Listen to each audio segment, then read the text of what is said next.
Hi hello welcome to Aadab TV. నేను మీ journalist Sai. రీసెంట్గా జరిగిన ఈ సింగయ్య ప్రమాదం గురించి మనం వింటూనే ఉన్నాం.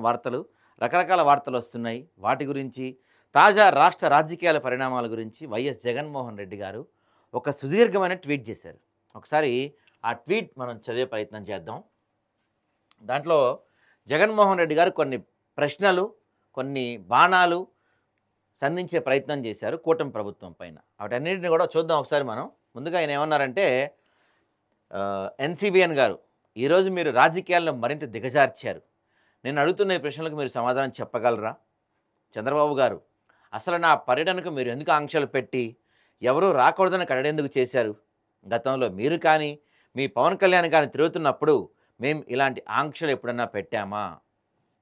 ఇది ఫస్ట్ క్వశ్చన్. గతంలో ఏకంగా పాదయాత్ర కూడా చేశారు ఈయన హయాంలో, కానీ నేను ఎప్పుడు ఆంక్షలు పెట్టలేదు. ఇక లోకేష్ తిరిగాడు, రాష్ట్రం మొత్తం తిరిగాడు, నేను ఎప్పుడు ఆంక్షలు పెట్టలేదు. ఇక ప్రతిపక్ష నాయకుడిగా నేను మా కార్యకర్తల ఇంటికి వెళ్ళడం తప్ప? ప్రతిపక్ష నాయకుడిగా రైతుల తరపున, ప్రజల తరపున వారికి సంఘీభావం తెలియజేయడానికి వెళ్ళడం తప్ప? ఒక మాజీ ముఖ్యమంత్రిగా జెడ్+ సెక్యూరిటీ భద్రత అన్నది నాకు అయినా మీకైనా భవిష్యత్తులో అయినా ఆటోమేటిక్గా హక్కు కాదా? మీకు బుద్ధి పుట్టినప్పుడు భద్రత ఇస్తాం, లేదంటే మూడు అన్నప్పుడు మేము మీకు జెడ్+ కేటగిరీ సెక్యూరిటీ విత్డ్రా చేసుకుంటామనే అధికారం ఏ ప్రభుత్వానికైనా ఉంటుందా? అది మీకైనా లేకపోతే నాకైనా. ఇక జెడ్+ సెక్యూరిటీ ఉన్న ఒక మాజీ ముఖ్యమంత్రి ఎక్కడికైనా వెళ్తున్నప్పుడు ఈ కార్యక్రమంపై తన కార్యాలయం ముందుగానే సమాచారం ఇస్తారు. అలా సమాచారం ఇచ్చిన తర్వాత ఏ ప్రభుత్వం అయినా, పోలీస్ అయినా జెడ్+ సెక్యూరిటీ ప్రోటోకాల్ ఫాలో అయ్యి ఆ మేరకు సెక్యూరిటీని ఆ మాజీ ముఖ్యమంత్రికి కల్పించాలి. ఇది నాకైనా మీకైనా ఒకటే. ఎవరి ప్రభుత్వం అధికారంలో ఉన్నా పాటించాల్సిన ప్రోటోకాల్.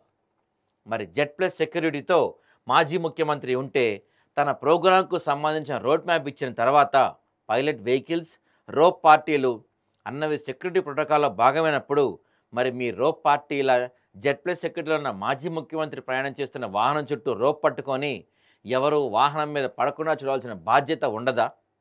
మనుషుల తాకిడి ఎక్కువ ఉన్న పరిస్థితుల మధ్య అందుకే కదా జెడ్+ సెక్యూరిటీతో మాజీ ముఖ్యమంత్రి ప్రయాణంలో ప్రోటోకాల్ భాగంగా ఈ రోప్ పార్టీని, పైలట్ వాహనాలు పెట్టడానికి కారణం. ఇదే క్వశ్చన్ మేము ఇందాక నుంచి అడుగుతున్నాం. యాక్చువల్గా జెడ్+ దాంట్లో ఉన్నప్పుడు, జెడ్+ కేటగిరీలో ఉన్నప్పుడు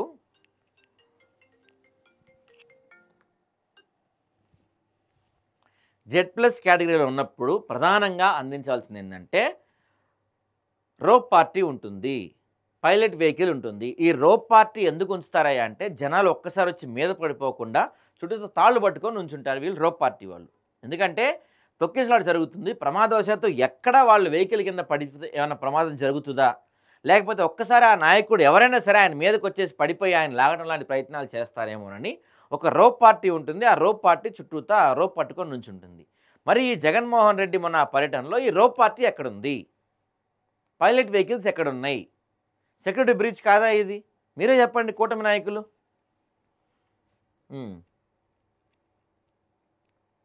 నెక్స్ట్ మరి మీ పైలట్ వెహికల్స్, అందులో సెక్యూరిటీ, రోప్ పార్టీలోని జెడ్+ సెక్యూరిటీ ఉన్న మాజీ ముఖ్యమంత్రి వాహనం చుట్టూ ఇంతమంది ప్రజలు తాకిడి ఉన్నప్పుడు ఎందుకు లేరు? ఒకవేళ ఉండి ఉన్నమాట నిజమే అయితే మరి ఎవరైనా వెహికల్ కింద ఎలా పడగలుగుతారు? మరి ఏది వాస్తవం? మీరు సెక్యూరిటీ ఇవ్వలేదన్నదా, లేదా వెహికల్ కింద ఎవరు పడలేదన్నదా? మీరు సమాధానం చెప్పాలి. కూటమి నాయకులు ఎవరు చెప్పట్లేదు కదా, చెప్పండి. మీరు రోప్ పార్టీ ఇచ్చి ఉంటే ఆయన కింద పడేవాడా?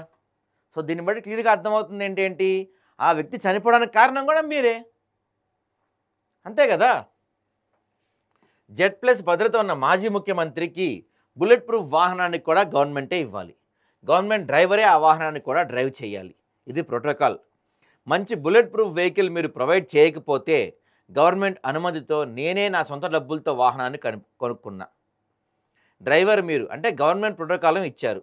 మరి మీరు గవర్నమెంట్ డ్రైవర్ తోలుతున్న ఈ వెహికల్, మీరు ఇచ్చిన పైలట్ వెహికల్స్ మీరు రోప్ పార్టీల ఆధ్వర్యంలో ప్రయాణం జరుగుతున్నప్పుడు మాజీ ముఖ్యమంత్రి ప్రయాణిస్తున్న తన వాహన సెక్యూరిటీ బాధ్యత మీది కాదా?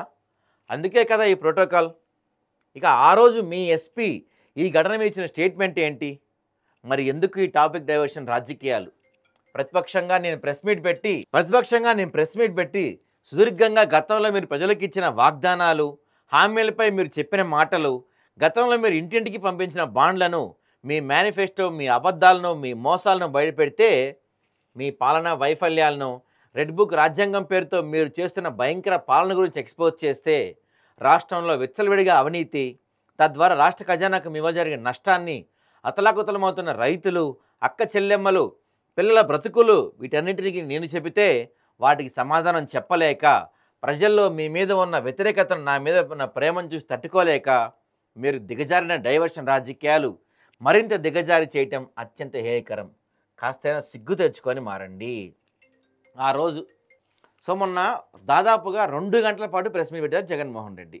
2 గంటల పాటు ప్రెస్ మీట్ పెట్టి విత్ డేటా, ప్రతిదీ విత్ డేటాతో, అంటే ఈ సంవత్సరం పరిపాలనలో కూటమి ఎంత తప్పు చేసింది, ఎన్ని తప్పులు చేసింది, వాళ్ళు చెప్పిన హామీలు ఏమైనా నెరవేర్చారు, వేటికి హ్యాండ్ ఇచ్చారు, ఎంత అన్యాయం జరుగుతుంది, మహిళలపై ఎంత అకృత్యాలు జరుగుతున్నాయి, ఈ 1 ఇయర్ హయాంలో ఎన్ని రేపులు జరిగినాయి, ఎంత అప్పుల పాలైపోయింది రాష్ట్రం, అమరావతిపై జరుగుతున్న స్కాములు ఏంటి, వీటన్నిటి గురించి జగన్మోహన్ రెడ్డి 2 గంటలు మాట్లాడితే ఏ మంత్రి కానీ, ఏ నాయకుడు కానీ ఆ 2 గంటల పాటు మాట్లాడిన మొత్తాన్ని పక్కన పడేసి ఒక్కదానికి కూడా సమాధానం చెప్పకుండా కేవలం జగన్మోహన్ రెడ్డి వాడిన ఆ ఒక్క రప్పరప్ప డైలాగ్ పట్టుకొని మొత్తం డైవర్షన్ చేశారు. అది కూడా సరిపోలేదు, ఇప్పుడు దీన్ని కూడా కొత్తది తీసుకొచ్చారు తెరపైకి ప్రత్యేకంగా. మరి నిజంగా మీకు దమ్ముంటే జగన్మోహన్ రెడ్డి మొన్న చేసిన 2 గంటల సుదీర్ఘ ప్రెస్ మీట్ విత్ డేటాతో సహాయం చూపెట్టిన వాటన్నిటికీ సమాధానం చెప్పండి. ఒక్కళ్ళైనా కూటమి నుంచి ఒక్కళ్ళ నుంచి కూడా సమాధానం లేదు కదా వాటిపైన. ఇక దాంతో ఒక్కటి మాత్రం నిజం, నేను సత్తెనపల్లి నియోజకవర్గ రెంటపాళ్ళ గ్రామానికి చేరి తిరిగి వచ్చేప్పుడు దురదృష్టకటం జరిగిందని మా పార్టీ నాయకులు నా దృష్టికి తీసుకొచ్చారు. వెంటనే ప్రతిపాడు మా పార్టీ ఇన్ఛార్జ్ బాలసాని కిరణ్, తర్వాత మాజీ మంత్రి అంబటి రాంబాబు సహా అప్పటికే మా పార్టీ నాయకులు హాస్పిటల్ చేరుకున్నారని మా వాళ్ళు చెప్పారు. వెంటనే నేను స్పందించి మరుసటి రోజు కూడా ఆ కుటుంబం దగ్గరికి వెళ్ళాలని, కష్టంలో ఉన్న కుటుంబాన్ని ఆదుకోవాలని, 10 లక్షలు ఆర్థిక సాయం చేయాలని ఆదేశాలు కూడా ఇచ్చాను. ఒక మనిషి కోల్పోయిన కుటుంబం పట్ల చేతనైనంత మేరకు మా బాధ్యత మీద నిర్వర్తించాం. అందులోనూ మరణించిన ఆ వ్యక్తి మా మనిషి, మమ్మల్ని అభిమానించే వ్యక్తి అయినప్పుడు ఆ బాధ్యత మరింత రెట్టింపు అవుతుంది. ఇదే పర్యటనలో గుండెపోటు కారణంగా ప్రాణాలు కోల్పోయిన మరో అభిమాని విషయంలో ఎదురులో స్పందించాం. అయినా మా మీద విషప్రచారాలు చేస్తున్నారు. మానవత్వం గురించి, నైతికత గురించి మీరు పాఠాలు చెప్పడమే ఆశ్చర్యం. అయినా నేను చంద్రబాబు గారిని ప్రశ్నిస్తున్నా, మీ పర్యటన సమయంలో మీ మీటింగ్లో చనిపోయిన వారి విషయంలో మీరు ఏం చేశారు, ఎంత చేశారు, ఎంత మేర చేశారు? మీరా మానవత్వం గురించి, నైతికత గురించి మాట్లాడేది? ఇప్పటికైనా మారని చంద్రబాబు గారు అని చెప్పి ఒక పెద్ద సుదీర్ఘమైన లేఖ ట్వీట్ చేశారు జగన్మోహన్ రెడ్డి గారు. వీటన్నిటికీ సమాధానం చెప్పరు వాళ్ళెవ్వరు. ఎంత చేశారు? మీ హయాంలో 10ల సంఖ్యలో జనం చనిపోయారు. రాజమండ్రి పుష్కరాలు కావచ్చు, లేకపోతే మొన్నటికి మొన్న ఇదే ఎగ్జాంపుల్ చూపిస్తారు మీకు.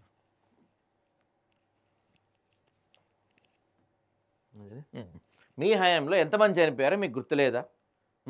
మీ సభల్లో ఎంతమంది చనిపోయారో మీకు గుర్తులేదా? మొన్నటికి మొన్న రీసెంట్గా మీరు ఈ సంవత్సరం మళ్ళీ ప్రభుత్వం చేపట్టిన తర్వాత ఈసారి తిరుపతిలో ఎంతమంది చనిపోయారు తొక్కిసలాట జరిగి? మొన్న సింహాచలంలో గోడగూలిపై ఎంతమంది చనిపోయారు? వీటికి సమాధానం లేదు ఇంతవరకు. వాటిపైన ఇంతవరకు ఎఫ్ఐఆర్ ఫైల్ కాలేదు, వాటిపైన విచారణ ఏం ముందుకెళ్ళట్లేదు. కానీ జగన్మోహన్ రెడ్డి విషయంలో ఈయన చనిపోతే మాత్రం జగన్మోహన్ రెడ్డి A2 అయిపోతాడు. ఇదెక్కడ న్యాయం అండి?